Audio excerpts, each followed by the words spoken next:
ನಾಯಕತ್ವ ಸಮರದ ಮಧ್ಯೆ ದಿಲ್ಲಿ ದಂಡಯಾತ್ರೆ. ದೆಹಲಿಯಲ್ಲಿ ಹೈಕಮಾಂಡ್ ಭೇಟಿಯಾಗ್ತಾರ ಹಾಗಾದ್ರೆ ಸಿಎಂಗೆ ಅವಕಾಶ ಸಿಗುತ್ತಾ? ಕುತೂಹಲವನ್ನ ಕೆರಳಿಸಿದ ಸಿಎಂ ಸಿದ್ದರಾಮಯ್ಯ ಟೂರ್ ಹೋಗಲ್ಲ ಅಂತಾನೆ ಸಿಡಬ್ಲ್ಯೂಸಿ ಸಭೆಗೆ ಹೋಗ್ತಾ ಇದ್ದಾರೆ ಸಿಎಂ. ಹಾಗಾದ್ರೆ ಹೈಕಮಾಂಡ್ ಅವರನ್ನು ಭೇಟಿ ಮಾಡೋದಕ್ಕೆ ಹೋಗ್ತಾ ಇದ್ದಾರಾ? ವರಿಷ್ಠರನ್ನ ಭೇಟಿ ಮಾಡೋದಕ್ಕೆ ಹೋಗ್ತಾ ಇದ್ದಾರಾ? ಹೋಗಲ್ಲ ಅಂತಾನೆ ಹೇಳ್ತಾ ಇದ್ರು. ಈಗ ನೋಡಿದ್ರೆ ಸಿಡಬ್ಲ್ಯೂಸಿ ಸಭೆಗೆ ಹೋಗ್ತಾ ಇದ್ದಾರೆ ಸಿಎಂ ಸಿದ್ದರಾಮಯ್ಯ. ದಿಢೀರ್ ಪ್ರವಾಸದ ಹಿಂದೆ ಏನೆಲ್ಲ ಲೆಕ್ಕಾಚಾರಗಳು ಇರಬಹುದು? ಸಿಡಬ್ಲ್ಯೂಸಿ ಸಭೆಗೆ ತೆರಳುತ್ತಿರುವಂತಹ ಸಿಎಂ ಸಿದ್ದರಾಮಯ್ಯ ವರಿಷ್ಠರ ಬಳಿ ನಡೆಯುತ್ತಾ ಸ್ಟೇಟ್ ಪಾಲಿಟಿಕ್ಸ್ ಚರ್ಚೆ, ಅಧಿಕಾರ ಚರ್ಚೆಯೋ ಅಥವಾ ಸಂಪುಟ ಪುನರ್ರಚನೆ ಮಾಡುವಂತ ಚರ್ಚೆ ಆಗುತ್ತಾ?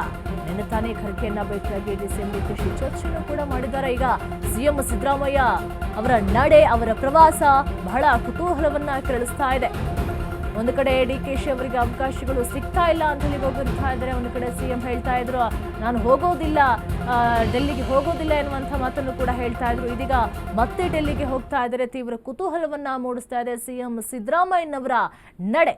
ನಾಯಕತ್ವ ಸಮರದ ಮಧ್ಯೆ ದಿಲ್ಲಿ ದಂಡಯಾತ್ರೆಯನ್ನ ಇಟ್ಕೊಂಡಿದ್ದಾರೆ. ಹಾಗಾದ್ರೆ ರಾಜಕೀಯದ ಪರಿಸ್ಥಿತಿಗಳನ್ನ ವಿವರಣೆ ಮಾಡೋದಕ್ಕೆ ಹೋಗಿರೋದಾ, ಅಥವಾ ರಾಜ್ಯ ಸರ್ಕಾರದಲ್ಲಿ ಸರ್ಕಾರ ಮಕಾಡೆ ಮಲಗಿದಂತಹ ಪರಿಸ್ಥಿತಿಗಳು ಉದ್ಭವ ಆಗ್ತಾ ಇದೆ? ಯಾಕಂತ ಹೇಳಿದ್ರೆ ಬಿಜೆಪಿಗಳು ಲೋಕಲ್ ಎಲೆಕ್ಷನ್ ಅಲ್ಲಿ ಗೆದ್ದು ಬೀಗ್ತಾ ಇದೆ.